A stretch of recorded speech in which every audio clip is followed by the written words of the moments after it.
अगं बाई इरा, अगं तू झाडू घेऊन बाई, अगं तू का झाडू घेऊन कामाला काय लागलीस? मी करते. काय चाललंय? काय काय रे? अगं माऊ, आम्ही तुला म्हणालो ना मगाशी, आजोबा सारखं म्हणतात घर घाण ठेवतात, घर घाण ठेवतात म्हणून. हो, पण मी तुम्हाला सांगितलं ना, तुम्ही नाही घर घाण ठेवत. अगं ते दादा काहीतरी बोलला ना, त्यातलं काहीतरी ऐकलंय चालू आहे यांचं. काहीतरी नाही, आम्ही ऐकलं.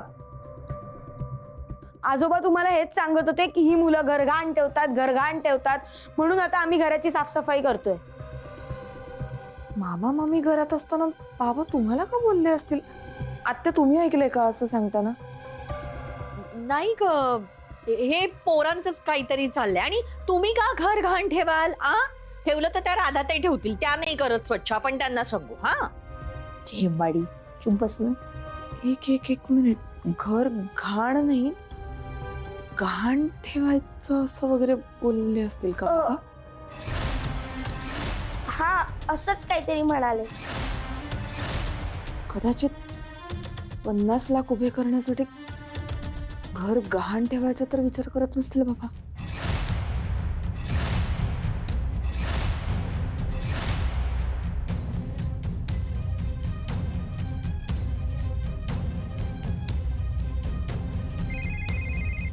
हा मामी बोल. हॅलो हॅलो हॅलो बाबू, ऐक, चक्कर नको येऊ देऊ. हे पाय, तू बाप आहे ना, तू घर घाण टाकायला निघाला. काय हा, तुझ्या बायकोच्या बिझनेस साठी. काय? हो ना, आता ऐकलं मी मा कानानं.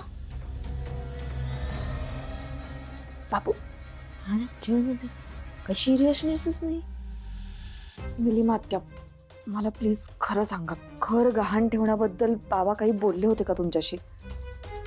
म्हणजे तो सकाळी तसं म्हणाला होता. म्हणजे मुलांनी वेगळाच अर्थ काढलाय. अगं नाही, मुलं तर झोपली होती त्यावेळेला. नाही आजी, आम्ही जागे होतो. अगं बाई, हो का?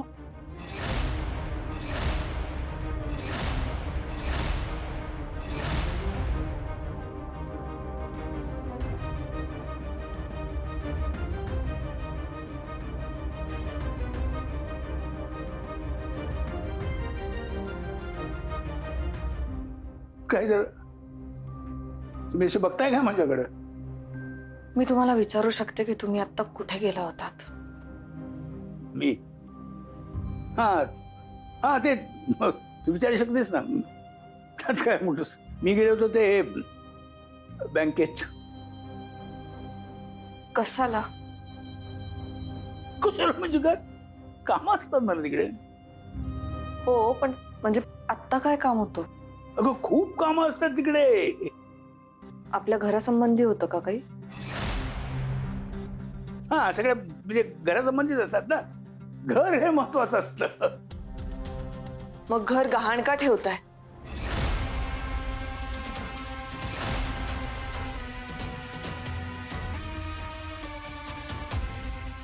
सॉरी दादा, मला सांगायचं नव्हतं, पण तिच्या लक्षात आलं. मी काहीच करू शकले नाही. बाबा, मला नव्हतं का सांगायचं आहे? नाही म्हणजे सांगायचं नव्हतं असं काही नाही. म्हणजे काय, मी विचार करत होतो ना त्यावेळेला, म्हणून नाही सांगितलं. म्हटलं सगळं होऊ दे. काय होऊ दे? दुसरा कुठलाही पर्याय नाही आपल्याकडे भैरवी. नाही बाबा, पण यासाठी मी नाहीये तयार. प्लीज, हे नको करायला. आपण हा बिझनेस आहे, त्यात काहीही कमी जास्त होऊ शकतं. आणि मुळात यासाठी माझ्याकडे एक्सपिरियन्स सुद्धा नाहीये बाबा. कुणालाही पहिल्या दिवशीच अनुभव मिळत नसतो. तुला अनुभव मिळेल, शिकशील तू. माझी खात्री आहे की तू नक्की यशस्वी होशील आणि लवकरात लवकर आपलं घर सोडवून घेशील. हा खूप टोकाचा निर्णय आहे. आपण प्लीज हे नको करायला. यात नाही म्हणण्यासारखं काय आहे भैरवी? राजन सुक्षणकरच्या व्यवसायाबद्दल आपल्याला खात्री आहे. आपल्याला झाला तर फायदाच होईल नक्कीच. मला मान्य आहे, पण त्याच्यासोबत आपण जो कॉन्ट्रॅक्ट करतोय तो फार फार तर 1 किंवा 2 वर्षाचा असेल, कायमचा नाही. आणि काय आमचं करूही नकोस. कारण पुढं मग तुला पंगत ब्रँड हा सुरू करायचा आहे. हो बाबा, म्हणजे यात रिस्क आहे. धोका पत्कराशिवाय आयुष्यात दुसरं काही मिळत नाही. हो बाबा, पण मी स्वतःसाठी धोका पत्करू शकते. त्यासाठी तुम्हा सगळ्यांच्या डोक्यावरचं छप्पर पडायला लावावं असं नाही वाटत मला. दुसऱ्या कुठल्याही मार्गाने तू 10 दिवसात 50 लाख रुपये उभे करू शकत नाही भैरवी. म्हणून काय घर गहाण ठेवणार आहात तुम्ही?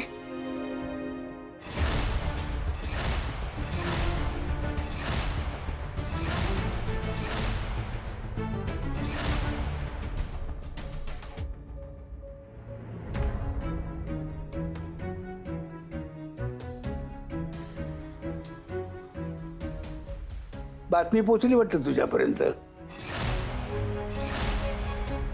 बरेच लांब आहेत रे तुझे कान. कोणाला विचारून घर गहाण ठेवताय तुम्ही? कोणाला विचारून? मला कोणाला विचारायला पाहिजे? मला नाही विचारलं तुम्ही. तुला का? मुलगा आहे मी तुमचा. दिवाळीच्या दिवसात सगळं कुटुंब एकत्र होतं. तुम्ही दिसला नाहीत कुठं. पाडव्याच्या दिवशी माझी सून तुमची वाट बघत होती, तेव्हाही दिसला नाहीत कधी. हा, मुलगा म्हणून तुम्ही घरात असायला हवं होतं, नाही का? असं नाही वाटत? हे बघा, हे सणवार वगैरे मला यात इंटरेस्ट नाही आहे. And that's my personal choice. या सगळ्याचा आणि घर गहाण ठेवण्याचा काय संबंध आहे? हे बघा बाबा, तुम्ही इथे एकटे राहत नाही, आम्ही सगळे राहतो इथे. राहता म्हणजे काय करता रे? नुसती पथारी टाकणं म्हणजे राहणं म्हणत नाही. रात्री झोपायला येणं म्हणजे सुद्धा राहणं म्हणत नाहीत. काय या घरात राहणं म्हणजे घरातल्या लोकांसाठी काहीतरी करणं, त्यांच्या सुखासाठी करणं म्हणजे राहणं. काय केलेस तू आतापर्यंत? घर गहाण ठेवून तुम्ही या घरच्यांच्या सुखासाठी काय करताय हो? आणि कोणासाठी करताय हे सगळं? भैरवीच्या बिझनेससाठी ना? मग उद्या जर तिचा बिझनेस बुडला तर काय करायचं बाकीच्यांनी? असं होणारच नाही. आणि झालंच तर? कसं आहे ना अनिश, तुझ्या शिक्षणाचा मी खर्च केला, तुला वाढवलं, तुला शिकवलं, तुझं खाणं पिणं कपडे या सगळ्यांचा मी खर्च केला. तो का? कारण मला वाटलं की माझ्या मुलाचं काहीतरी भलं होईल. पण मला मान्य नाही आहे तो, कारण या घरावर माझाही हक्क आहे. आता तू हक्काबद्दल बोलायला लागलायस अनिश. तुम्हीच वेळ आणली आहे माझ्यावर तशी. भैरवीसाठी माझ्या डोक्यावरचं छप्पर काढून घेणार आहात का तुम्ही? एका माणसासाठी सगळ्यांचं भविष्य तुम्ही धोक्यात घालणार आहात का? हे बघा, एक काम करा, त्यापेक्षा ना तुम्ही या घराचा वाटा करा. अनिश, मला माझा हिस्सा द्या आणि तुम्हाला तुमच्या हिश्श्याचं काय करायचं ते करा. भैरवीला द्या किंवा अजून कोणाला द्या, मला फरक पडत नाही, पण मला आता माझा हिस्सा हवाय. अनिश, काय बोलतोयस तू हे? का? It's a practical suggestion. तुम्हाला घर गहाण ठेवायचं ना, ठेवा, खुशाल ठेवा. उद्या बुडलात तर तुम्ही बुडा. तुम्हाला स्वप्न पडली आहेत मोठी, तुमची मोठी अँबिशन्स आहेत, त्याचे परिणाम मी का भोगायचे? वेगळी माणसं म्हणजे घरातली कोणी नाही आहे, सगळे एकत्रच आहेत. ही तुझी बायको, सासरा म्हणून मी तिच्या पाठीशी उभा राहणार आहे. तिला पडलेली सगळी स्वप्न तुमच्या सुखासाठी आहेत, तुमच्या चांगल्यासाठी आहेत. त्यात तुला भाग नाही घ्यायचा, उलट त्याचे भाग पाडायचे तुला. ठीक आहे? मी घर गहाण ठेवणार.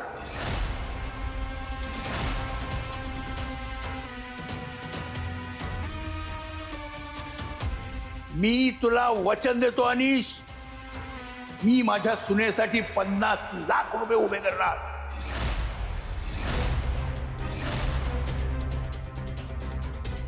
आणि माझ्या सुनेला या व्यवसायात यशस्वी करणार. आणि एक दिवस असा येईल की याच व्यवसायातून कमावलेल्या पैशावर माझी सून स्वतःचं घर घेणार. बघच तू.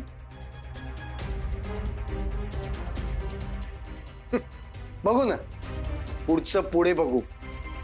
आणि आता घर गहाण हा विषय बंद.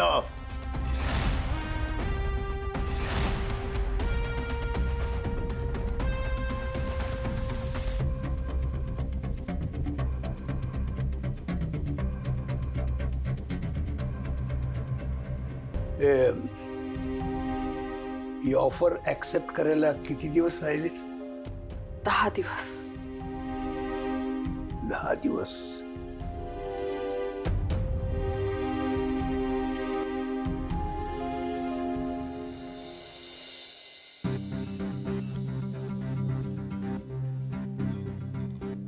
ए राजन सुकटणकर, परत परत माझ्या बायकोला का भेटतोयस तू? तुला मी स्वतः येऊन सांगितलं होतं ना, माझी बायको भैरवी तुझी ऑफर स्वीकारणार नाही. तुझ्याकडे पैसा आहे, मोठं नाव आहे, म्हणजे तुला काय वाटलं तू लोकांना विकत घेऊ शकतोस?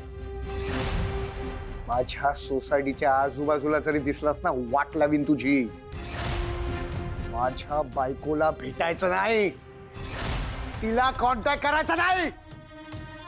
पॉइंट नंबर 1, आता जर का मी इथे एक बेल दाबली ना, तर माझे सिक्युरिटी वाले तुला इथून उचलून बाहेर फेकून देतील. पॉइंट नंबर 2, माझी खरंच इतकी वरपर्यंत ओळख आहे ना, पुढच्या थोड्या वेळात तू जेलमध्ये असशील आणि नंतर पुढची बरीच वर्ष तिथेच असशील. आणि मग तू हे जे सगळं बोलतोस ना, माझी वाट लावेन वगैरे, ते तू काही करू शकणार नाहीस. रिलॅक्स, लांब हो थोडं, रिलॅक्स. एक गोष्ट लक्षात घे, मी तुझ्या बायकोला भेटायला येत नाही. भैरवी माझगावकर नावाच्या एका स्वप्न बघणाऱ्या, बिझनेस करू बघणाऱ्या टॅलेंटेड मुलीला भेटायला येतो. तिचं जे टॅलेंट आहे ना, त्याची गरज आहे माझ्या कंपनीला आणि माझ्या कंपनीच्या सपोर्टची तिला. हे आमचं जे काही डील आहे ना,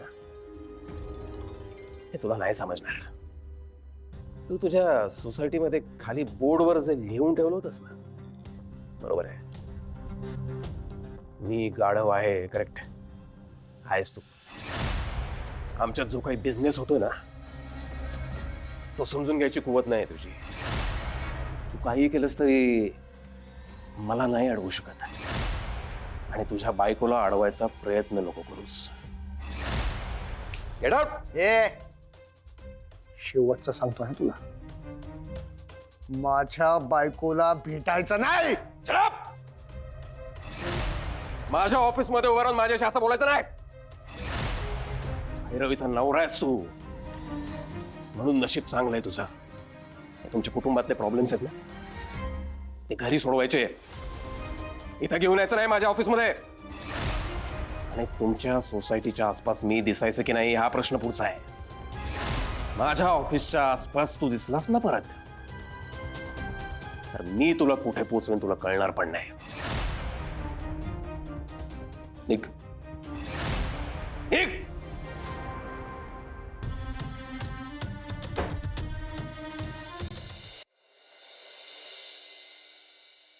निलिमा, आले आले आले, झालं झालं. अगं निघालो मी. नाही झालं. हा, बस.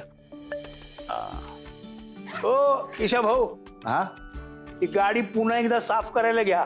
हा हा, आणि तो सोसायटीमध्ये कचरा करून ठेवलाय ना, तो आवरायला त्या परशूला मदत करा. परशुला हा आपल्या मुलांनी कचरा करायचा आणि तो त्याला आवरायला यायचा, हे काय बरोबर नाहीये. मला पण ना अजिबात पटत नाही. तुला कोणी विचारलंय? हा? नाही ना, सांगितलं तेवढं काम करायचं फक्त. किरकिर फिरफिर फिरफिर फिरफिर करतो का? बाबा, हा, काय ग? मला ना जरा एक मोठा रेफरन्स मिळालाय. हा. एक मोठी कंपनी आहे, म्हणजे फायनान्शियल टेक्नॉलॉजी मधली कंपनी आहे. तर ते इनिशियल स्टार्टअप करणाऱ्यांसाठी त्यांच्याकडे खूप साऱ्या फायनान्शियल स्कीम्स आहेत. मी जरा एकदा चेक करून येते. जा जा ना तू जा. माझी काय मदत लागणार आहे का? नाही नाही, अजून तरी काही नाही. ठीक आहे, चल मी निघतो. हा? हो, सावकाश. वेळेवर जेवा भाऊजी.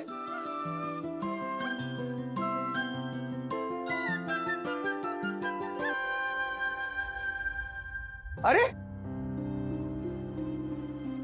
राजन सुक्षण कसं आहे? या या या या या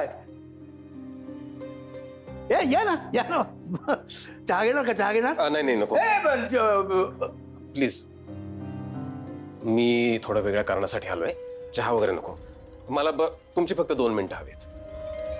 अरे वा, मग काय कंप्लेंट करायला आलायस? अनिश, काय बोलतोयस? थांब ग, कळेल तुला. बोला राजन सुकटणकर साहेब, कशाला आलात? कंप्लेंट करायला ना? जर कंप्लेंटच करायची असती ना तुझी तर पोलिसातही जाऊ शकलो असतो मी. एकमेकाची कंप्लेंट करायला काय लहान मुलं आहोत का आपण? तेच सांगायला आलोय तुला. जरा मोठ्यांसारखा वाग, मॅच्युअर्डली वाग. काय झालंय? विचारा तुमच्याच मुलाला. तू सांगतोयस की मीच सांगू? तुमचा मुलगा काल माझ्या ऑफिसमध्ये घुसला होता. म्हणजे याआधी तो एकदा आला होता. तेव्हा हे सांगायला आला होता की भैरवीला कुठलीही डील देऊच नको म्हणून.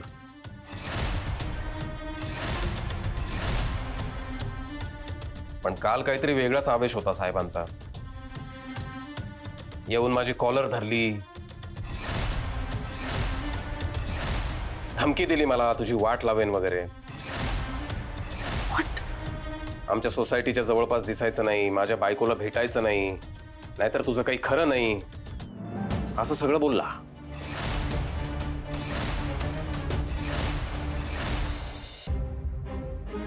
इन्सिक्युरिटी म्हणजे नवऱ्याने असं इन्सिक्युअर असणं आपल्याकडे नवीन नाहीये. इन्सिक्युअर नाही आम्ही. मग जेलस. चल ना तू, तुझ्या घेताना अनिश, निघ ना माझ्या अनिश, घरातून.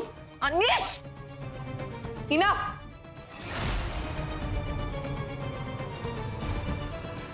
हे असंच केलं काल. काय प्रॉब्लेम काय याचा?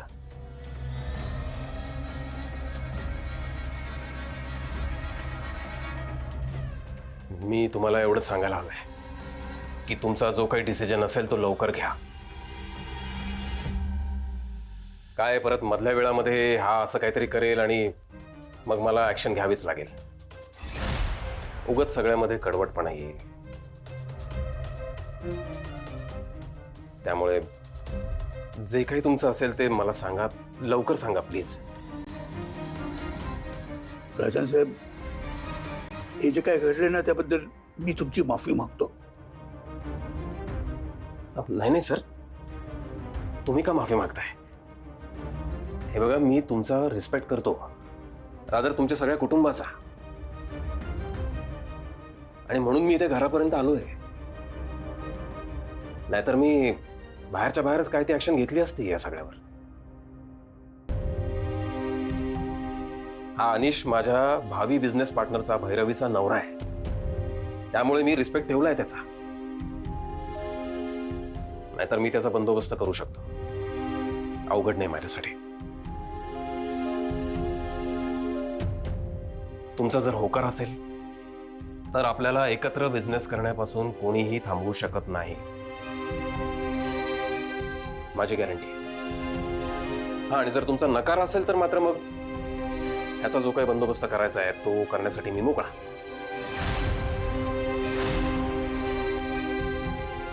म्हणून सांगतोय, सांगा लवकर प्लीज.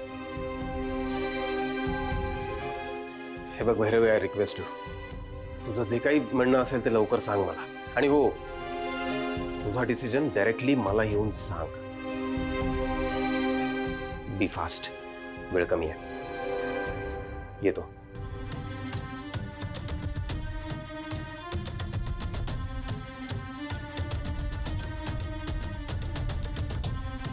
बाबा जाऊ दे, तुम्ही नका मनस्ताप करून घेऊ. काय बोलणार या सगळ्यांबद्दल? आपलंच नाणं खोटं. बरोबर आहे. आता असंच म्हणणार तुम्ही, मी खोटं नाणं आहे आणि ही भैरवी सोन्याचं नाणं आहे, नाही का? बाबा प्लीज ऐका माझं, तुम्ही जा ऑफिसला, नका लक्ष देऊ. ज्यात काहीही तथ्य नसताना एखाद्याने आरडाओरडा करायचं ठरवलंच असेल ना, तर आपण काही नाही करू शकत. अशा गोष्टींना महत्व नाही देऊ आणि मुळात दुर्लक्षच करावं. बरोबर आहे तू. कशाला महत्व द्यायचं हे आपणच ठरवायचं असतं.